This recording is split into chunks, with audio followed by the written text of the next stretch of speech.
All right, everyone, a little technical difficulties here. We are dealing with lesson number 15 here.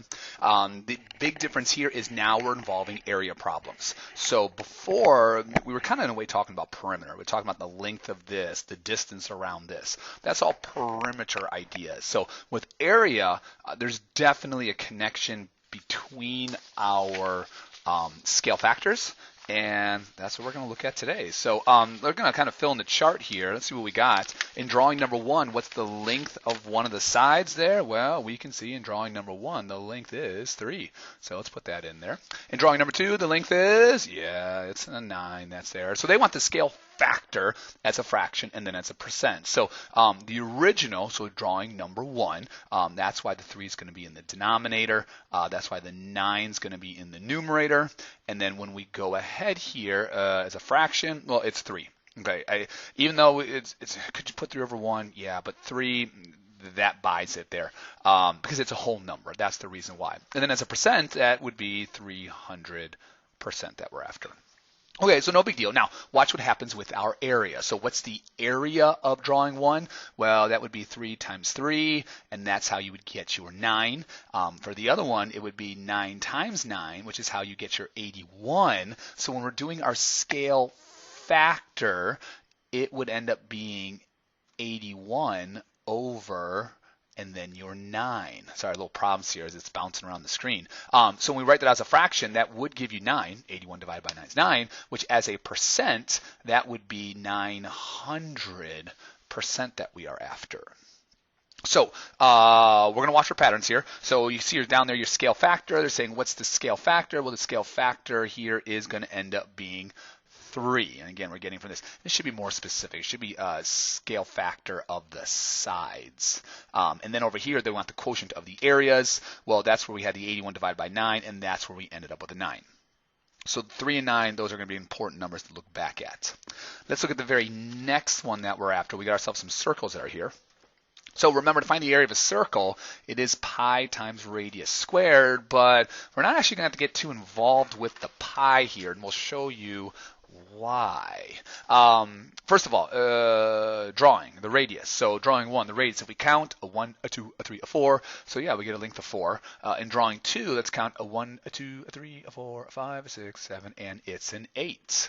So, oops, wrong spot there. All right, your scale factor, again, drawing 1 versus drawing number 2, so it is 8 to 4. And then when we take care of that, we get a 2. What's that as a percent? It is 200%. Check out the next one here. It's pi times radius squared. That's the area of your circle. So the radius in the first one is a 4. So I'm going to leave what's in called terms of pi. So it's just 16 pi is our answer. The drawing 2, 8. Well, 8 squared is 64, so it'd be 64 pi.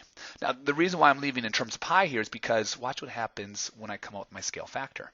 I'm going to have 64 pi divided by, and then it's going to be a 16 pi. Well, when we clean this up, look what's going to happen here.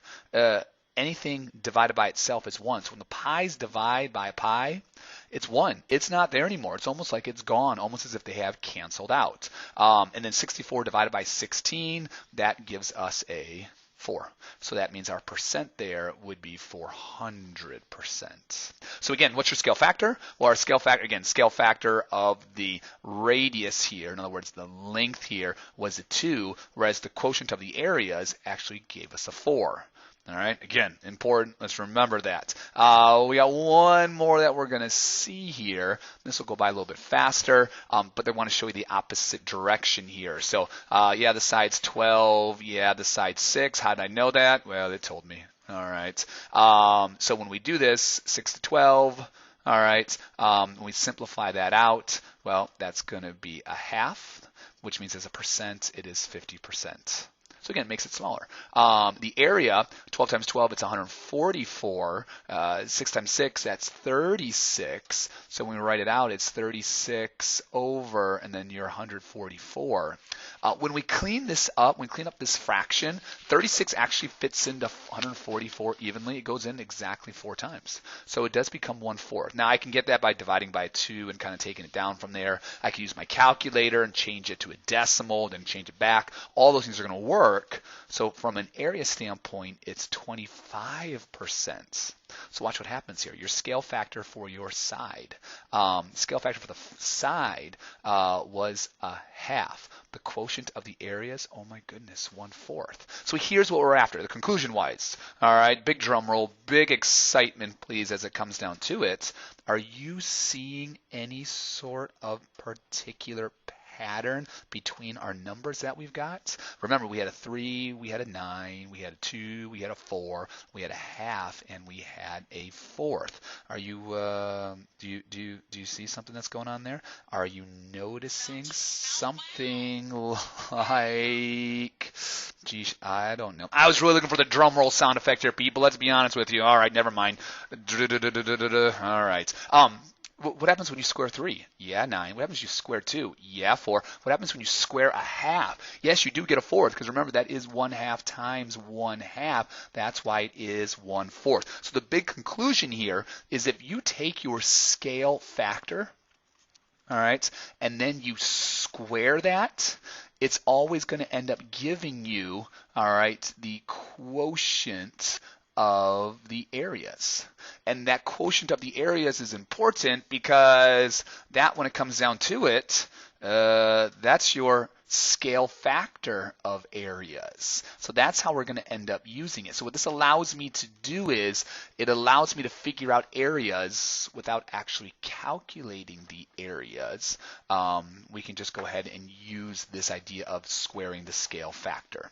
So let's give it a shot here. Let's end up seeing what happens. What percent of the area of the large square is the area of the small square? All right. So what that tells me is that the large square, all right, that's going to be the whole amount, and then the area of the small square, that's going to be the part that we are looking at. So when we set this up, all right, the whole amount, that's going to be the original amount.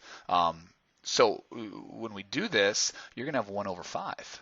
All right, but we want to know what percent of the area. So again, I'm using my scale factor of 1/5, and what I'm going to do here is I'm simply going to square it.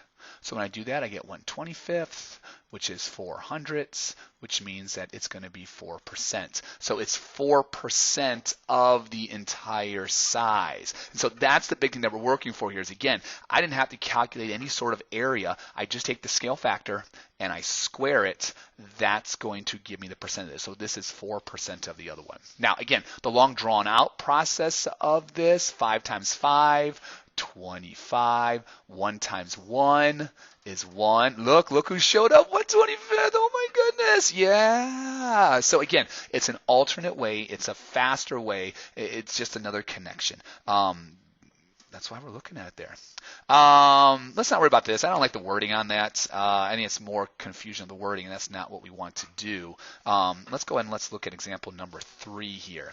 We got the area of the shaded region of the larger figures, approximately 21 and 5/10 square inches. Okay, so my area for this one is 21 and 5/10 square inches. Write an equation that relates the areas using scale factor and explain what each quantity means. Determine the area of the shaded region in the small scale drawing. Okay, so since this is smaller, so this ends up being my scale drawing. That means this is my original one that we're starting with. So as I go through this, remember, I can take the scale factor, in this particular case, 6/10. All right, again, because that's the scale over the original. So that's really, it's a 3/5. I'm just going to kind of clean that up a little bit, which, if you like, it really means it's 60%. But again, I'm interested in the scale factor that's there. Now, what this says is if I take my scale factor, all right, and I square it, all right, that's going to give me the percent of the amount. So in other words, of the area that we are looking at. Now the area we're looking at is the 21 and 5/10. So 3/5 squared times, all right, 21 and 5/10. And that's how I know what the area of this one's going to be. Because again, this is the percentage of this amount. That's why I'm multiplying it there, because I'm trying to find the percent of that particular number. So when we do this, we get ourselves 9/25. I do want to multiply that times 21 and 5/10. So we can use our calculator to change that into a decimal. We would get 3600ths. So when we do it, we're going to get 3600ths. We're going to times it by 21 and 5/10. Now again, why are we doing that? Well, that's the percent of the amount. Now I can't just multiply by the 3/5 because it's area. That's why we had to square it first. Hello, 7 and 7400ths. So again, I can find the area of the smaller one, all right, based off of using the scale factor. I just have to make sure that I square it first. All right, so example number 4, we're going to blow on right past that one, and we're going to jump down to exercise number 1 here. So this is kind of, if we can do this, we can kind of tie everything together here. So we got ourselves the Lake Smith basketball team, had a team picture taken of the players, the coaches, and the trophies from the season.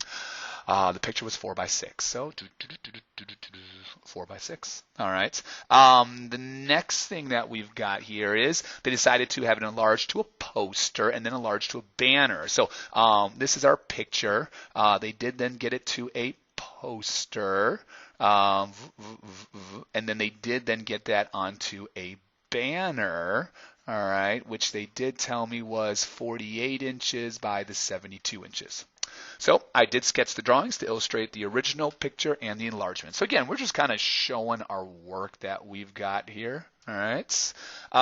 So if the scale factor from the picture to the poster is 500%, determine the dimensions of the poster. Okay, so it's 500% of it. So that means your scale factor is actually a 5. So multiply by 5. So 4 times 5, yay, 20.